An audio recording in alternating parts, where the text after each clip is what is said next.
where not just women are in danger, but all marginalized people, where being uniquely different right now might truly be considered a crime.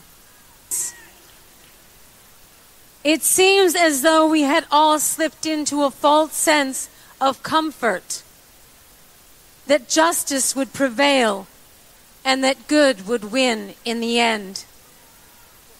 Well, good did not win this election, but good will win in the end. So what today means is that we are far from the end. Today marks the beginning of our story. The revolution starts here.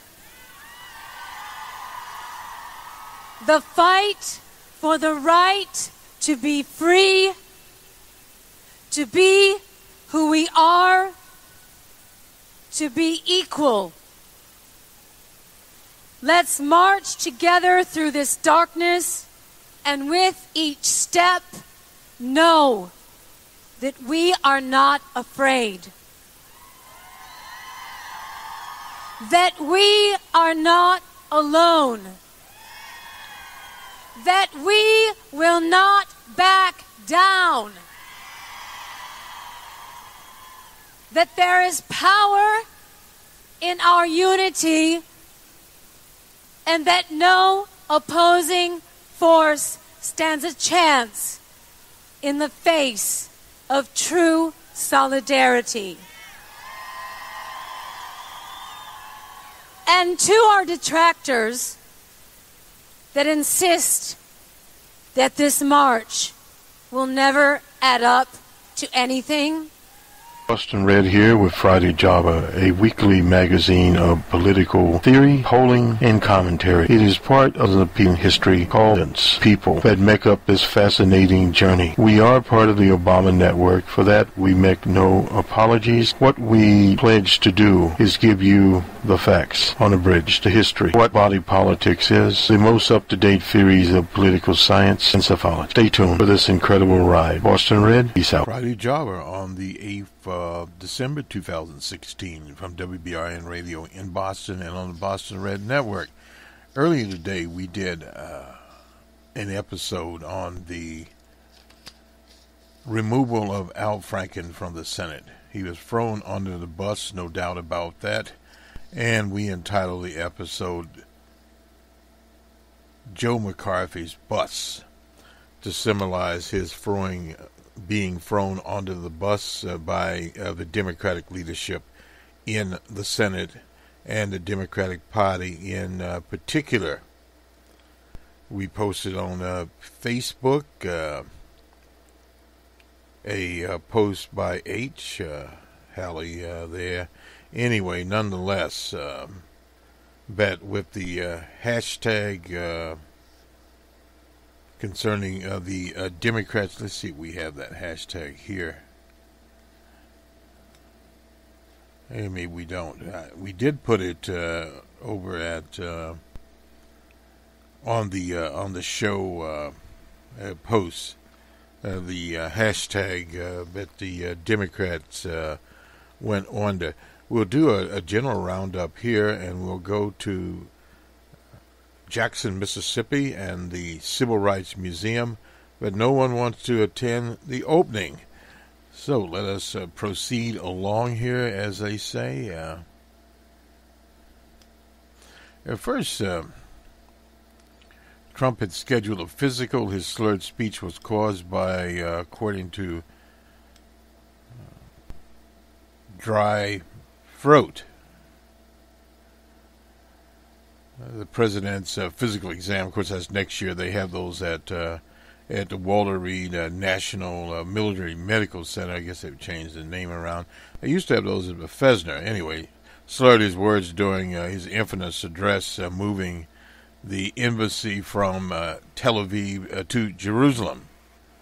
But he may have had a dental or a physical problem. That was speculation there. was simply, according to Huckabee Sanders, that's the press secretary, that he was suffering from the dry throat. He has a physical schedule. That doesn't mean anything. That's next year.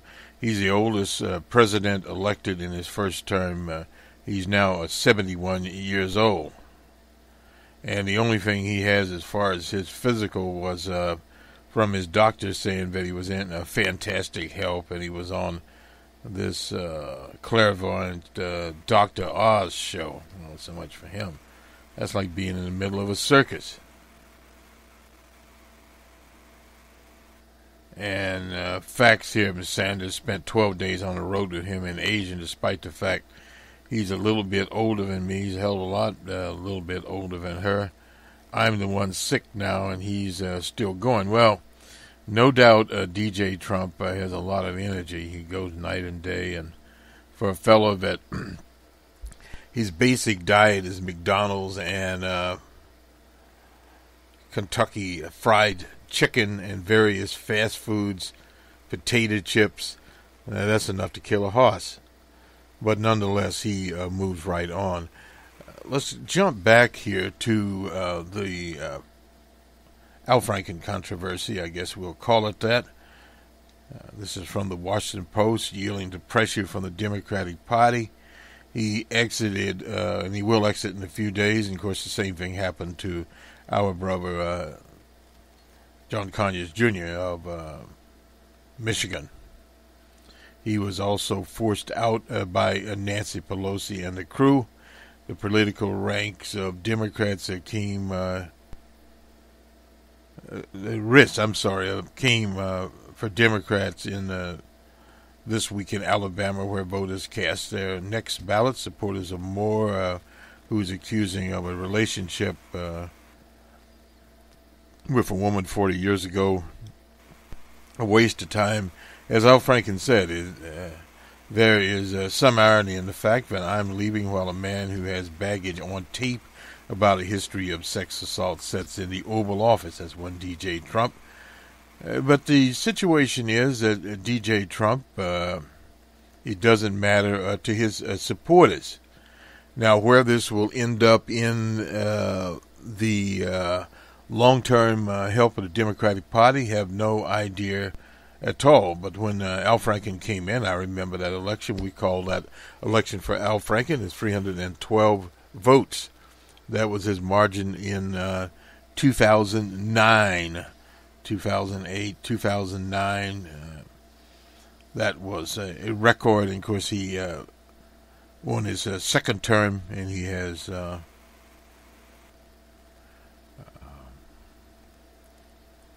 2 years left on that term. They'll put a replacement in, and the replacement will in 2018, November 2018, and that person will serve until the end of Senator Franken's term, which is in 2020. There. And we'll see where that goes. The governor there, Mark Dayton, will pick a replacement. There are several candidates now mentioned. There was one, the Lieutenant Governor Tanya Smith, the auditor Otto, and Liebling, a representative, and Murphy, another representative that's running for governor. I think also Otto is running for governor, period. Minnesotans deserve a senator who can focus all of his energy on addressing the challenges they face each day. That is what Senator Franken said. We'll put his speech on because on some of these channels, unfortunately, we were not able to produce it. Particularly the Blog Talk Network was having problems of its own out there. So that sometimes happens. These things... I noted here Claire McCassell sitting behind Franken and wiped her glasses twice, water from the eye.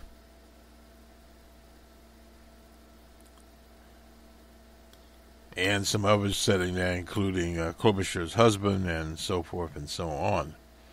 I'm not sure what that added to the party, but it nonetheless was there.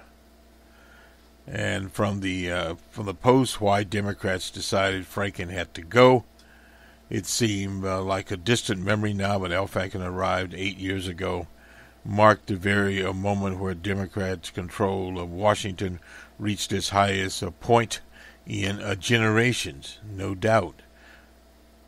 Towards that end,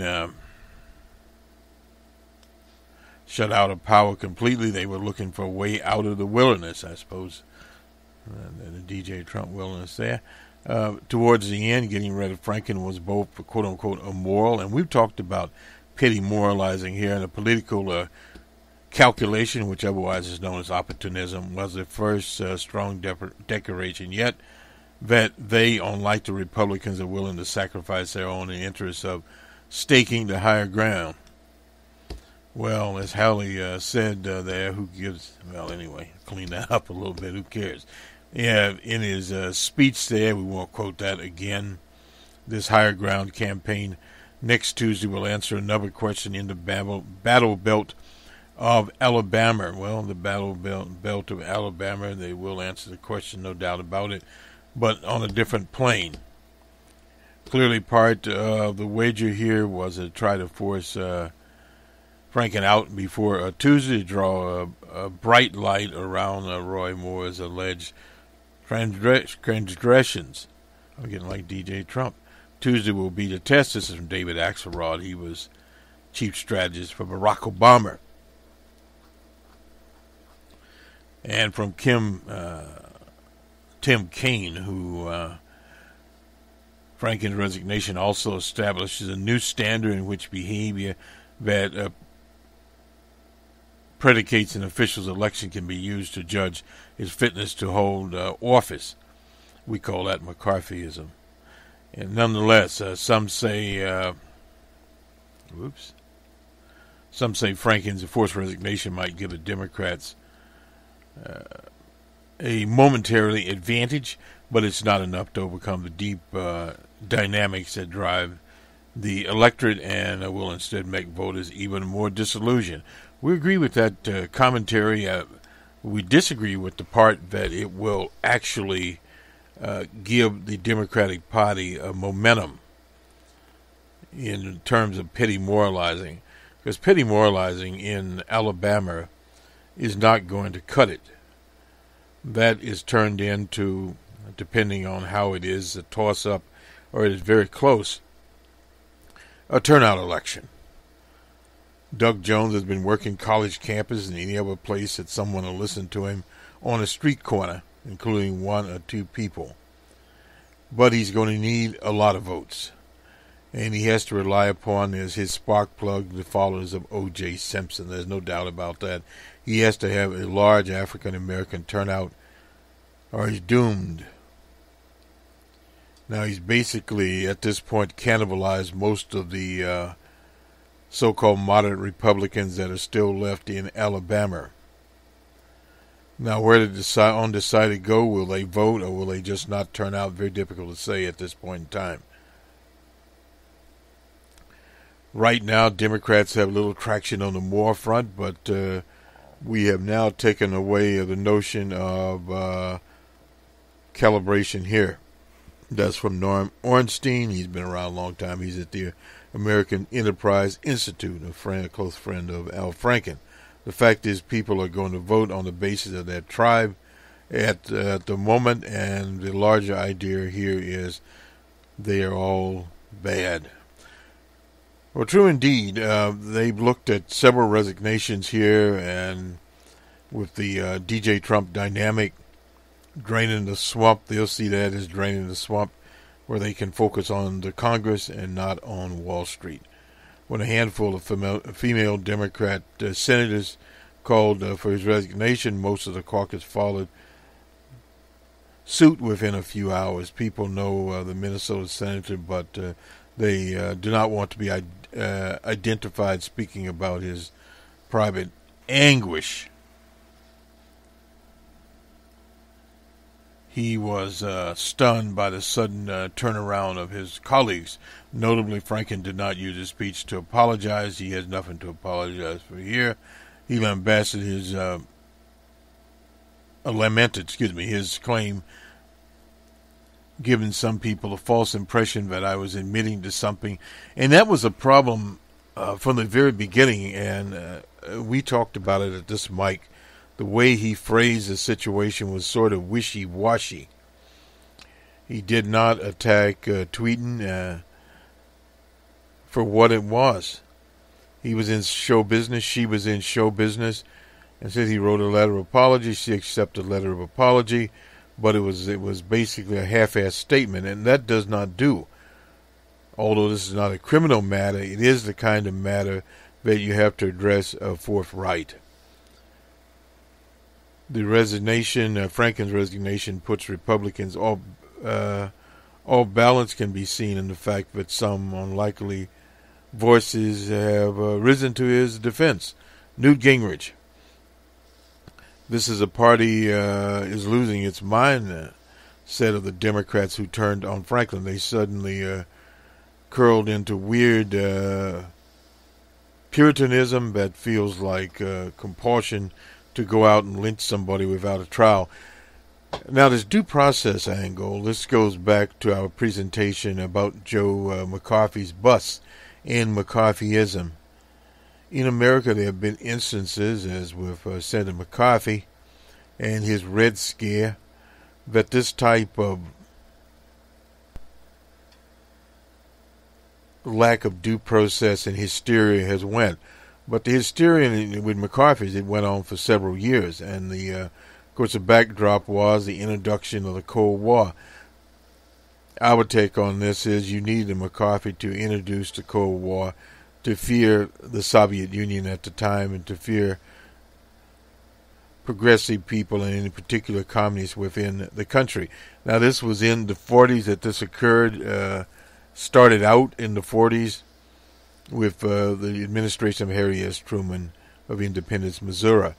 And then, of course, it continued on into the election of President Eisenhower. I like Ike, as he's known. And he, in fact, toured Wisconsin with McCarthy.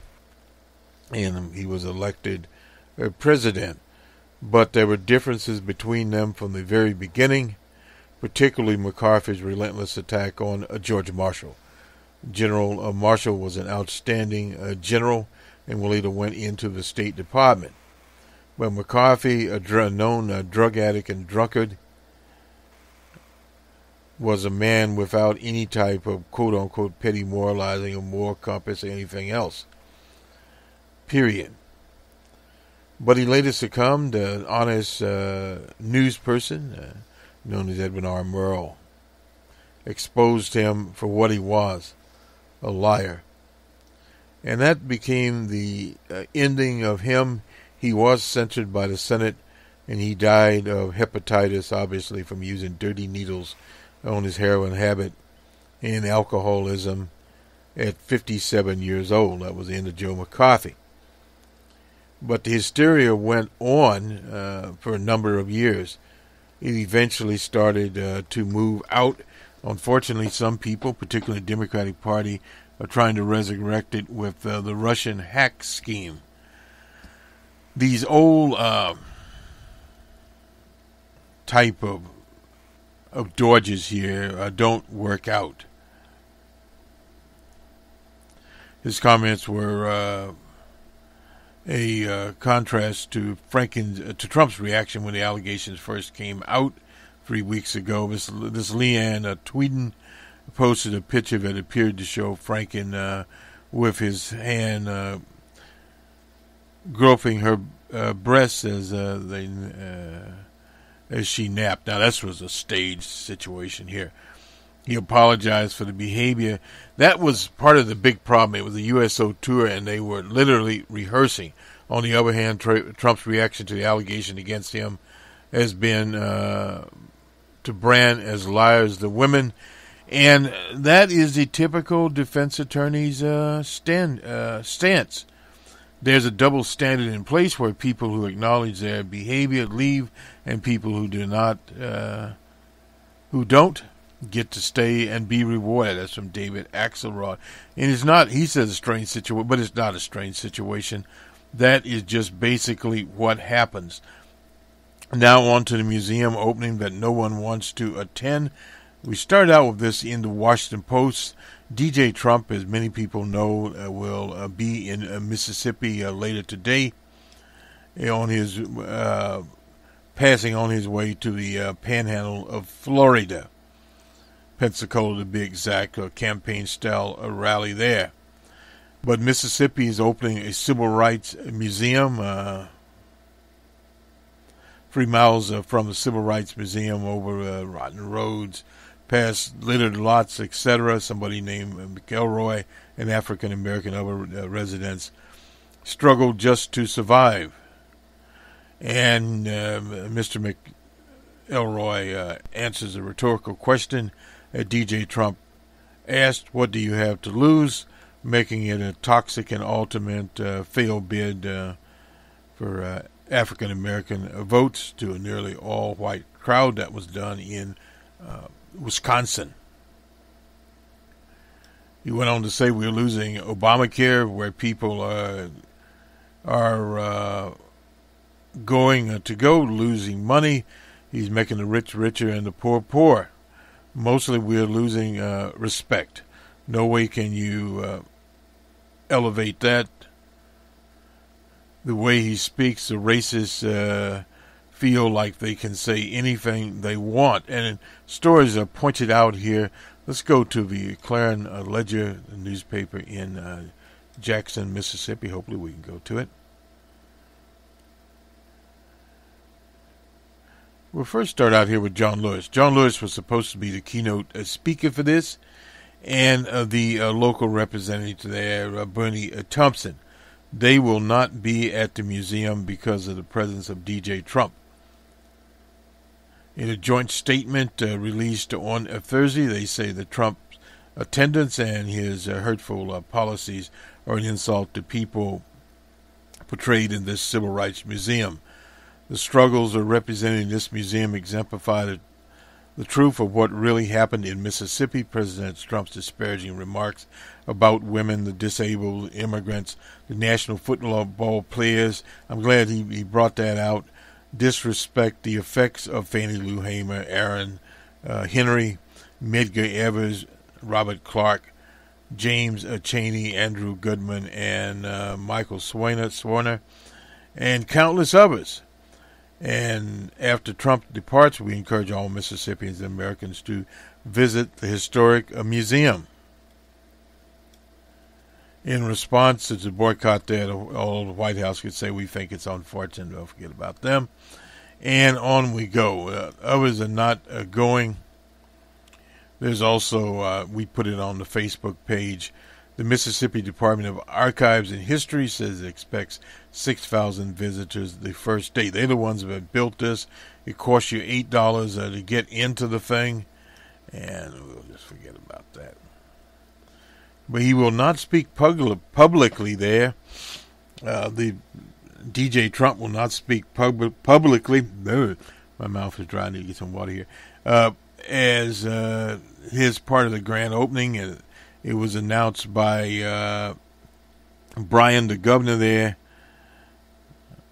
late in the heat of the night, deep in the night. The president would take a tour of the museum that morning before speaking inside to an audience of civil rights veterans, museum patrons, and elected officials. Well, not very many others will be there. The White House confirmed the president would visit Mississippi as part of the state's bicentennial celebration.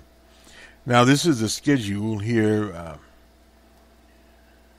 The president's tour will be at 10:30. The Reuben Anderson introduces Brian, and it has in parentheses here closed to the public. That is at 10:47. Brian introduced Trump as closed to the public, also at 10:48. At 10:05, Trump delivers remarks inside the two museums auditorium to civil rights veterans, etc.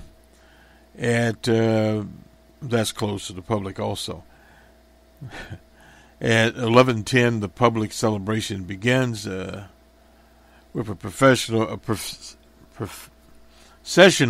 to outside stage.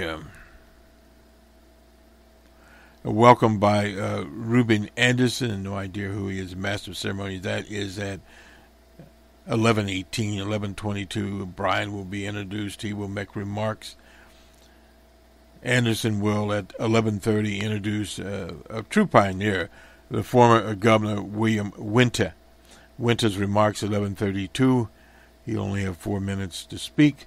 And then Merle Edwards, the widow of Edgar Evers, will speak. She'll be speaking at about 10 minutes of her. And then Haley Barber will appear there. And who else do they have on this program? Introduction of Kellogg's Foundation of President Lejeune Tabron. No idea. And then some Mississippi officials will also be there. And they will finally cut the ribbon and cut out of there at about 1 o'clock. And that is the schedule for the opening of a so-called Civil Rights Museum in Jackson, Mississippi. Incidentally, it didn't say anything about the mayor of Jackson even being there. I don't know. We'll have to check back, and on the week that was, we'll report on what actually happened. We don't know. This happens many, many times. So let's go now to Dr. Larry Sabato. He is at the University of Virginia, Charlottesville. The managing editor there is writing again for the Crystal Ball, Kyle Klondike. Wednesday night it appears, Senator Franken is gone, or is going, so we can skip that part of it. We start the Minnesota special election leads Democrat. That's how the Crystal Ball is putting. The Democrats have a deep bench of talent in the state. Dayton will choose several qualified candidates. We named some of those now. They have a little different ones to appoint, including the Attorney General, Lori Swanson. And Otto, who is a candidate for governor, of course, his right-hand person, Tanya Smith, will be there.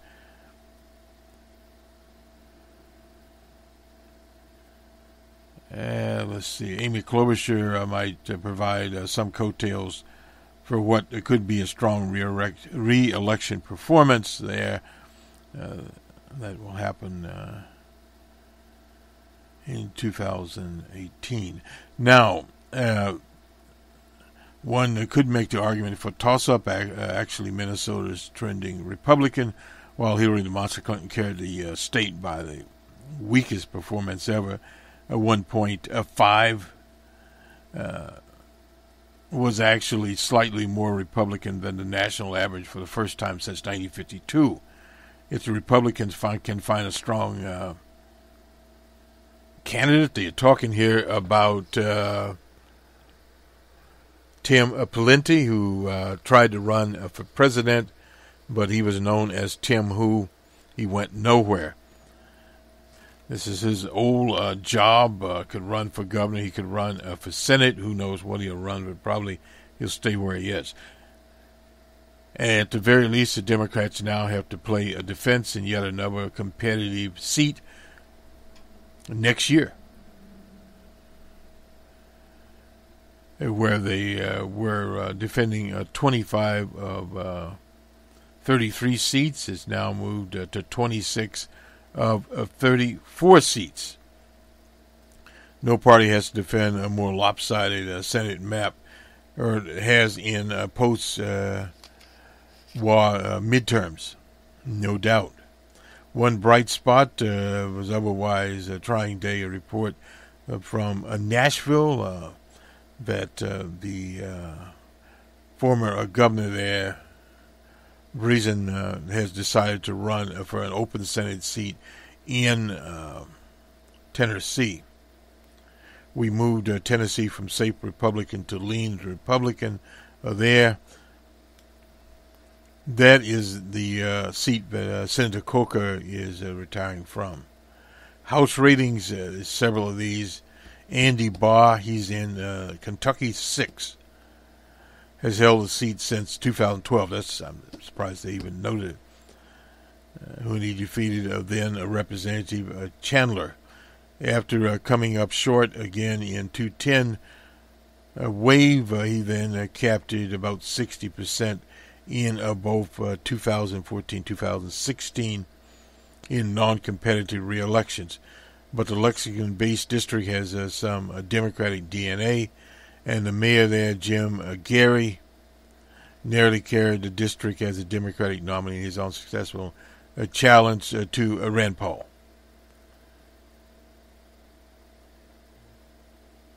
Well, retired Marine pilot there,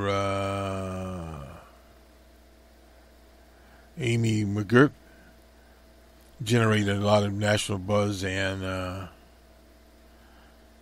fundraising. Some national Democrats, hold on hope that Gary would run for the seat. He's announced his bid early this week. The same national Democrats angling for Gary's bid argued that the popular Lexington mayor would make the race a toss-up and even better there. So we are moving the rating from likely Republican to a lean Republican there.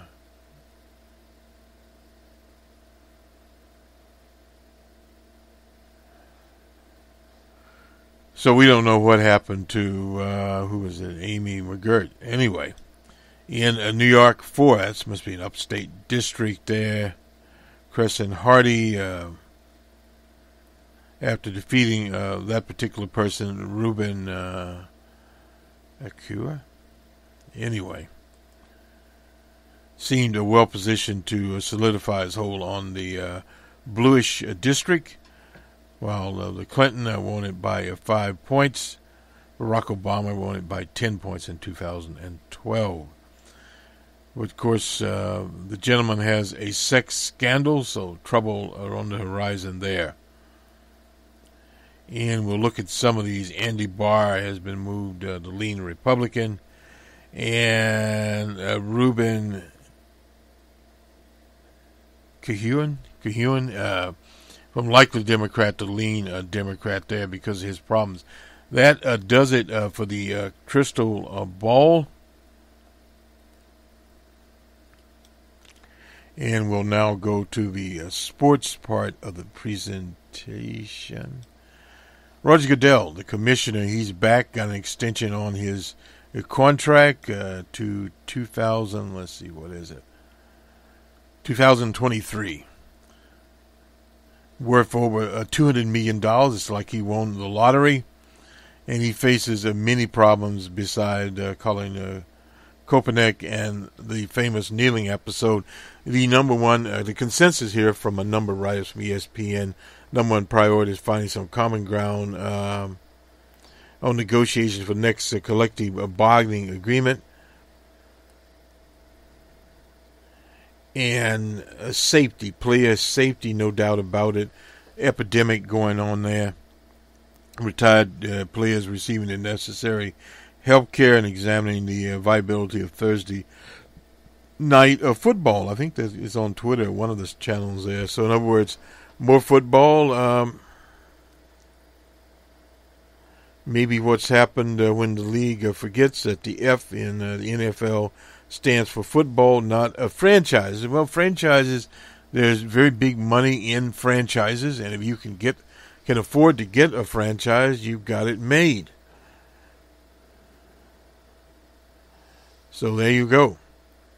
Punishments here cover some things, according to Aaron Swartz, editor-in-chief of Football Outsider, creating a clear standard for player punishment, dealing with the New Orleans of the world, the New Englands of the world, etc.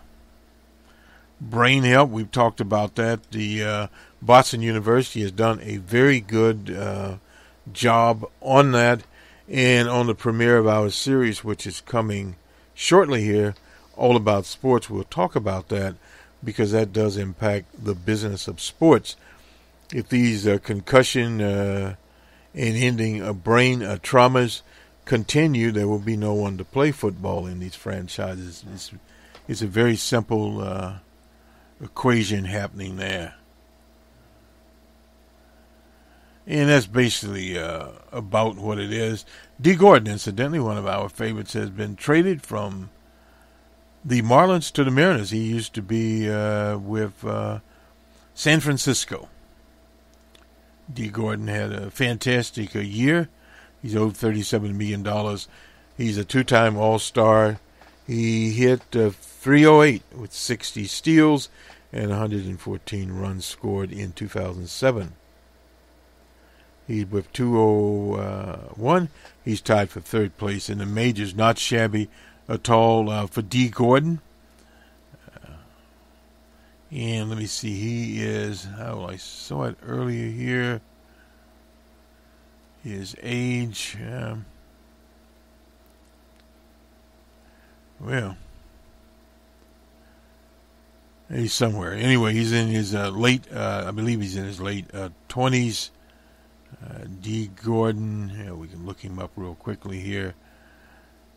But the winter meetings are coming, and you'll start to hear more and more announcements going on about various players. See if I can go to Wikipedia very quickly. Born in 1988 is when he was born. He's 29 years old. Well, he was about that age. And his hits, etc., we already gave those hits out. A two-time All-Star in 2014, 2015. Gold Glove Award in 2015. So, yeah, he was with the LA Dodgers. I thought he was, well, wait a minute here. Starting 2011, he was best prospect for the Dodgers. There, and I thought he was with San Francisco. I guess not. But anyway, he was with the Dodgers. He was an all-star. The Marlins in 2014. He was traded to the Marlins, and he remained there. He signed a 5-year extension with the Marlins worth $50 million. That was in 2015. And, of course, it said the Marlins traded him yesterday. And I didn't know that. He's the son of former Major League pitcher Tom Garden. Oh, Tom Flash Garden, yeah. Anyway, interesting. His parents were high school. Anyway, who his parents were. Born in Florida. Kind of tragic here. D was 6 when his mother was shot to death. And that was the story of Mr. Gordon. Nonetheless, let's go to the NBA scores last night. The Lakers were in Philadelphia. The Lakers 107-104 for the 76ers. The Wizards were in Arizona, where it was nice and warm, 109-99. The Thunder were in New York. Nets 100-95 for the Thunder. And finally, the Rockets were at the Jazz. Rockets 112-101. So we see that several of the sports are setting up and gelling here. We're going into a number of bowl games in college football, which we cover, and we'll see where they go, period. This Baker Mayfield, he is with the Oklahoma team, is quite a character, evidently.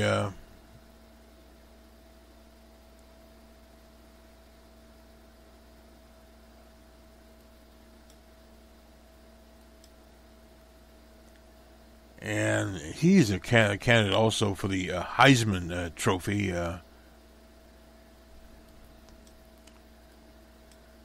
And we've, of course, not heard of him. But anyway, he's around, as they say.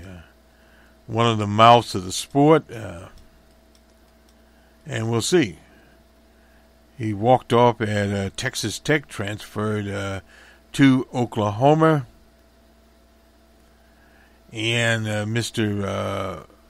Mayfield surely will be named the winner of the 83rd Heisman Trophy. Not very many of those people, 83 of them, I guess, around. Orenthal James Simpson has a Heisman Trophy. Did not start the season opener of his high school junior year. I guess just natural talent there. Who knows? Period. So one of, I guess, many characters out here. Mayfield never been a blue chip prospect. He's barely over 6 feet, which basis says he's probably under 6 feet. There's some say for kids that win, and whether you are 5'8", 6'8", said Baker Mayfield is one of those guys who's going to make his own way. Well, no doubt about that.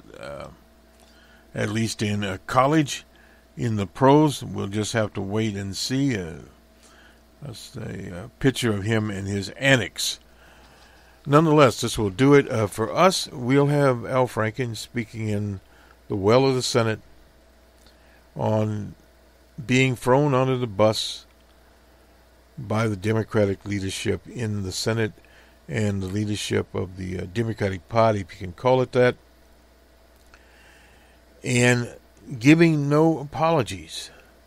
And also from another file here, I almost missed it, we have Garrison Keillor, who evidently is going off to get him a pacemaker. But at the same time, let me just get this done here.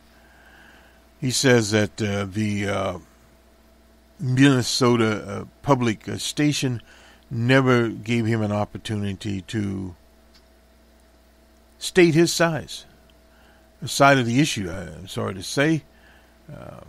Every story has two sides, sometimes more. He could have looked at the emails and the phone texts, but it wouldn't have taken about an hour of his time, and he could have saved all the drama. So there's a lot of drama now. Mr. Keillor has got a first-rate attorney who is working on that, and he's off to the Mayo. Said he was having heart problems and scheduled an appointment next week at the Mayo for a pacemaker. Pretty routine, but still serious. He wrote, "I'm fine." His attorney is named Eric Nielsen, informed the Tribune, that's the local paper, that Keillor was seeking a swift resolution of consequences from the public radio decision, and with it he explained a full restitution of his reputation. That's shorthand for meaning we'll see you in court if we don't get this thing solved. And part of the problem here, these allegations made against Garrison Keillor were anonymous. Now, in a court action, they will not remain anonymous. Any attorney worth his or her salt will make certain of that. And these people will be exposed to the sunlight, and it will shine very brightly upon them. And NPR, as one would say, will be in a pickle. It's Rick Stout's favorite rhyme, the creator of the fictional detective Nero Wolfe. So the pickle is coming, and Mac Taggart, he's the head of the unit responsible, the American Public Radio. Well, there's nothing American about this McCarthyism attack on a patriot named Garrison Keillor. With that, we'll move on. And we'll see you on Friday, on the week that was. We'll have a numbers man, that is our macroeconomics program. We'll be talking about the tax bill, where it is, what it will result in. Hopefully a little bit about robotics. And we'll see what else we have for that program. We'll also have our technical installment, the open source report. We're doing more of those to get caught up. because there was a time we spent an inordinate amount of time on politics this year. Have a good weekend, everyone. We'll talk to you on the week that was on Saturday morning. A couple months ago, I felt that we had entered an important moment in the history of this country. We were finally beginning to listen to women about the ways in which men's actions affect them. The moment was long overdue. I was excited for that conversation and hopeful that it would result in real change that made life better for women all across the country and in every part of our society. Then the conversation turned to me.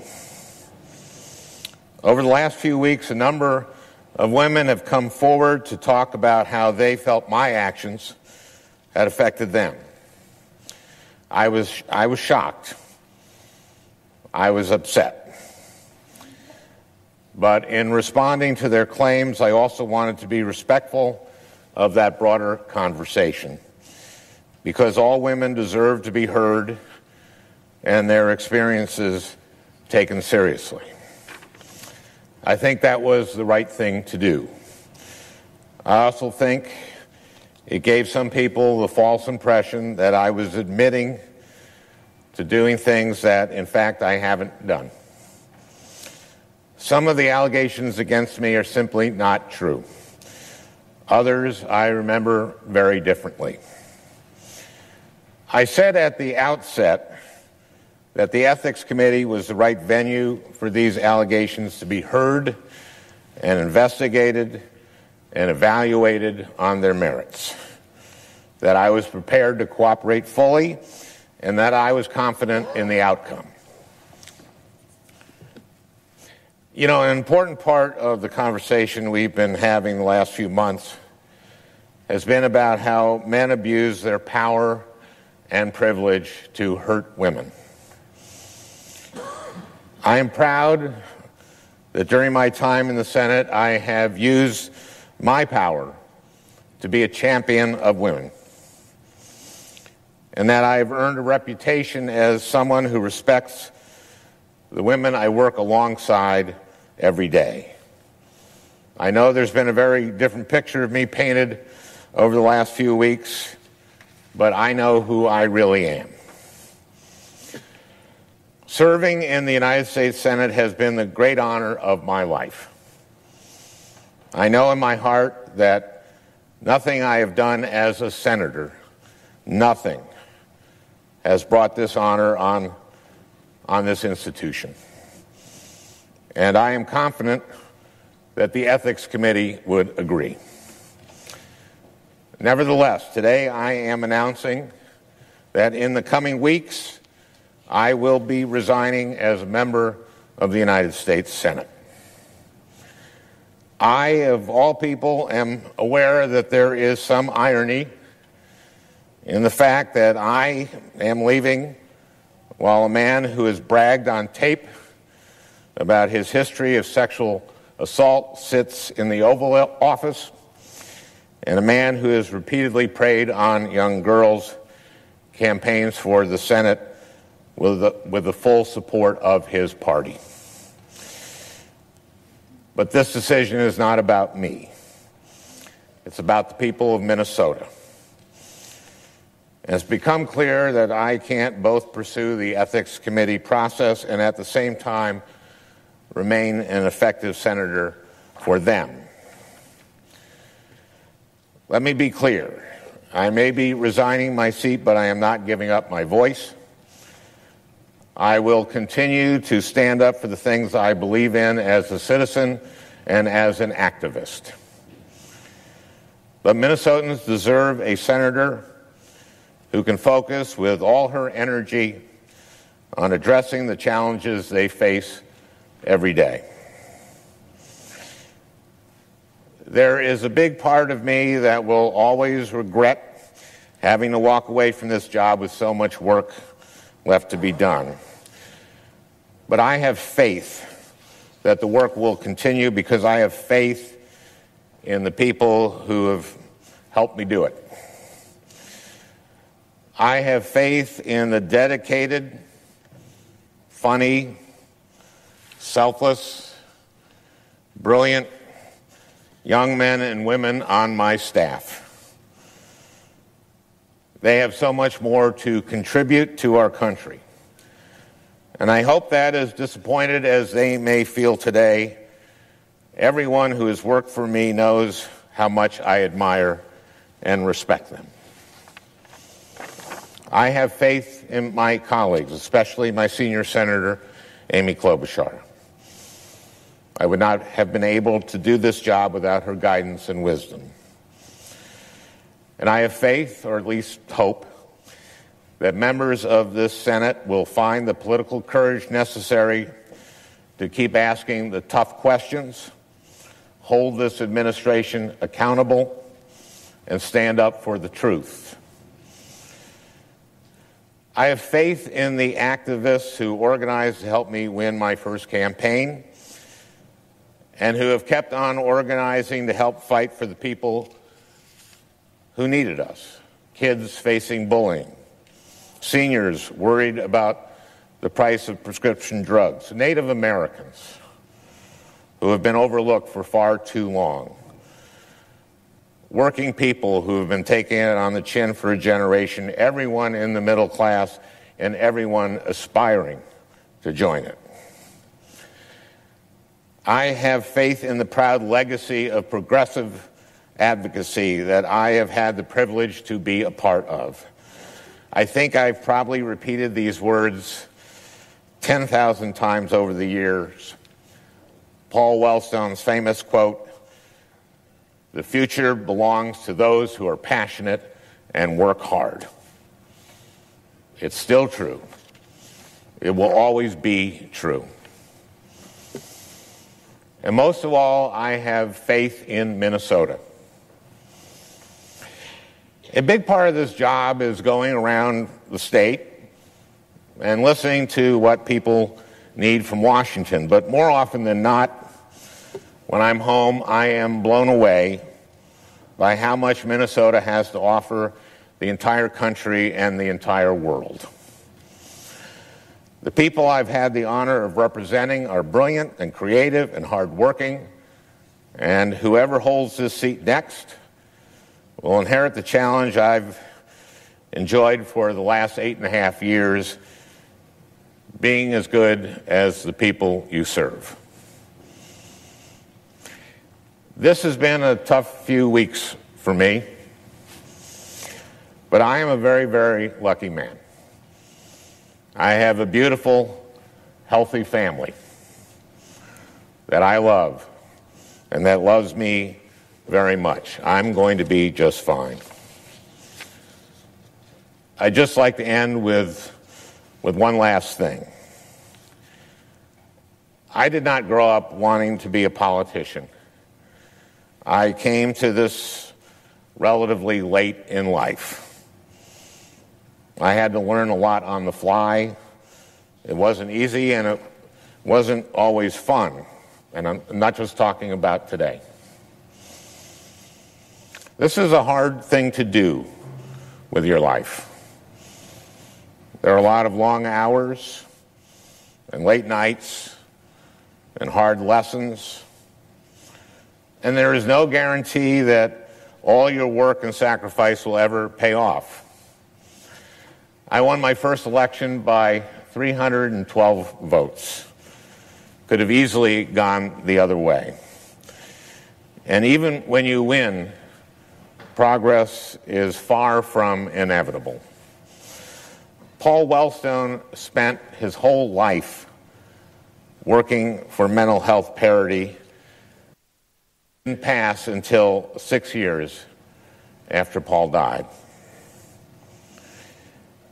This year, a lot of people who didn't grow up imagining that they'd ever get involved in politics have done just that. They've gone to their first protest march or made their first call to a member of Congress, or maybe even taken the leap and put their names on a ballot. It can be such a rush. to look around a room full of people ready to fight alongside you, to feel that energy, to imagine that better things are possible.